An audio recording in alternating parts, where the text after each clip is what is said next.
নমস্কার বন্ধুরা, আমি প্রিয়াঙ্কা। আমার চ্যানেল রমা কিচেনে তোমাদের অনেক অনেক স্বাগত।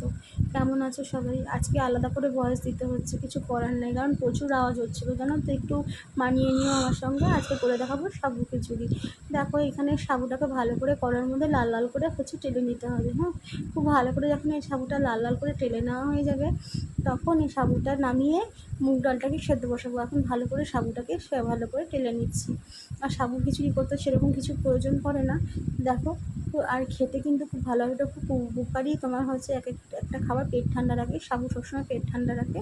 দেখো, সাবুটা কিন্তু ডালা হয়ে গেছে আমাদের। সাবুটা কিন্তু আমরা নামিয়ে নিচ্ছি। এবার দেখো, মুগ ডালটা সেদ্ধ বসেছে। এখানে কিন্তু মুগ ডালটা তোমরা আগে থেকে সেদ্ধ করে নিতে পারো, আধসেদ্ধ করে নিতে পারো।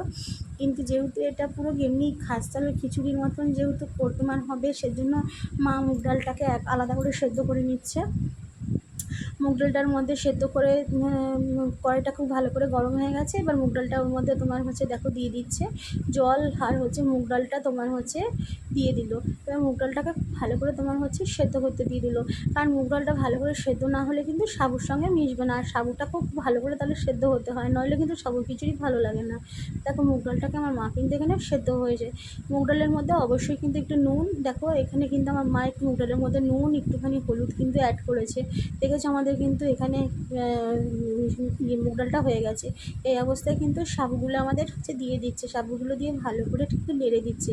কেন যেন তো নেড়ে দিচ্ছে, যেন তলাতে লেগে না যায়, সেজন্য ভালো করে নেড়ে নিচ্ছে। এবার একটু দেখো নুন অ্যাড করে দিয়েছে। এবার তুমি ডালে সেদ্ধ করার সময় একটুখানি নুন আর হচ্ছে হলুদ দিয়েছিল, আর এখন দিয়ে দিলে। এবার এর মধ্যে দিয়ে দিয়েছে তোমার হচ্ছে ডালের মধ্যে দেখো টমেটো। আর এখানে আলাদা করে তোমার হচ্ছে নিয়ে নিয়েছে কাঁচা লঙ্কা, আদা, আর একটু জল দিয়ে ভালো করে এটা মিক্সিতে পেস্ট করে নিচ্ছে।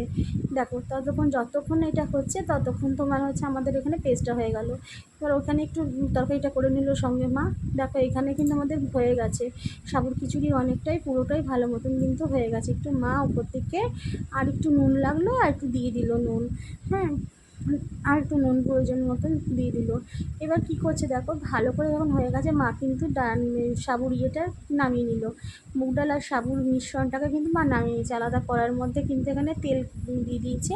একটু মানিয়ে নিও আজকে আমার সঙ্গে। হ্যাঁ, আমি আলাদা করে ভয়েস দিচ্ছি তো হয়তো একটু অসুবিধা হবে। দেখো, এখানে তেজপাতা দিয়ে দিয়েছে মা, দিয়ে দিয়েছে জিরে। ভালো করে কিন্তু এটাকে হচ্ছে খুব ভালো করে টেলে নিচ্ছে। শুকনো কড়ায় খুব ভালো করে কিন্তু এটাকে একটু টেলে নিতে হবে। এটা টেলে নিলে কিন্তু ভালো লাগে খেতে। এরকম একটু টেলে নেবে ফার্স্টে, যেমন করে করছি এরকম করে। খুব চটজলদি কিন্তু এটা হয়েও যায়, আর খুব খেতে টেস্টিও হয় এরকম করে সাবুর খিচুড়ি করলে। এর মধ্যে বা পরিমাণ মতন তেল দিয়ে দেবে। তোমার যতটা তেল লাগে ততটা তোমরা তেল দিয়ে দেবে।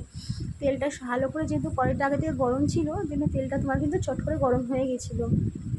দেখো, তেলটা দিয়ে আবার ভালো করে একটু নেড়ে নিচ্ছে।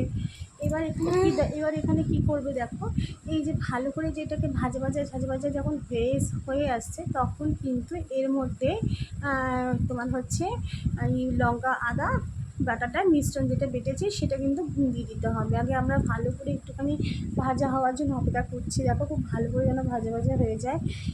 ভালো করে না ভাজা হলে কিন্তু কখনো স্মেল আসে না, সেজন্য ভাজাটা খুব ইম্পর্টেন্ট, ভালো করে ভেজে নেওয়াটা। এর মধ্যে দিয়ে দেবে এরপরে কাঁচা লঙ্কা। দেখো, কাঁচা লঙ্কা দিয়ে দিল। কাঁচা লঙ্কা দিয়ে আরও 1 মিনিট একটু ভালো করে লাল লাল হয়ে যাওয়া পর্যন্ত কাঁচা লঙ্কাটাকে ভালো করে ভেজে নেবে। এখানে কিন্তু শুকনো লঙ্কা ব্যবহার করিনি, আমরা কাঁচা লঙ্কা ব্যবহার করেছি। তোমরা চাইলে কিন্তু শুকনো লঙ্কা ব্যবহার করতে পারো।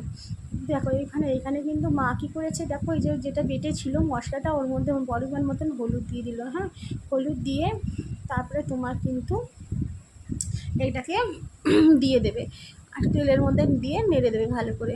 ভালো করে না নেড়ে নিলে কিন্তু কাঁচা কাঁচা মশলার গন্ধ থাকে, ওর জন্য সবসময় ভালো করে নেড়ে নিতে হবে। দেখো, খুব ভালো করে কিন্তু আমাদের নেড়ে নিচ্ছে। খুবই ভালো করে কষিয়ে নিতে হবে। দেখো, খুব ভালো করে কষিয়ে নেবে এর মধ্যে। আর দেখলেই তো বন্ধুরা, যে এখানে কিন্তু মা কিন্তু হলুদটা দিল, কিন্তু আগেও একটু হলুদ দিয়েছে, নুন দিয়েছে, আবার কিন্তু এখনও একটুখানি হলুদ দিল। হলুদটা দেবে ভালো পরিমাণে, অল্প। আগে যদি বেশি দাও তাহলে এখন দেওয়ার দরকার নেই, কিন্তু আগে যদি কম দাও তাহলে ওই কড়াইয়ের মধ্যে একটু হলুদ দিতে লাগবে। দেখো, খুব ভালো করে কিন্তু আমার মা কষিয়ে নিয়েছে। এবার একটু দিয়ে দিল একটু চিনি, পরিমাণ মতন একটু চিনি দিয়ে দিল, কারণ চিনি খিচুড়িতে না দিলে ভালো লাগে না, ওর জন্য একটু চিনি দিয়ে দিল।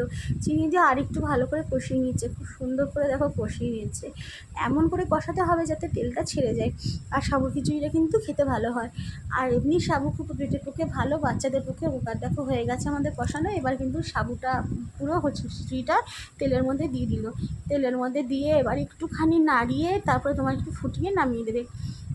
তাহলে চলো দেখো আমাদের কিন্তু নামিয়ে নেবে।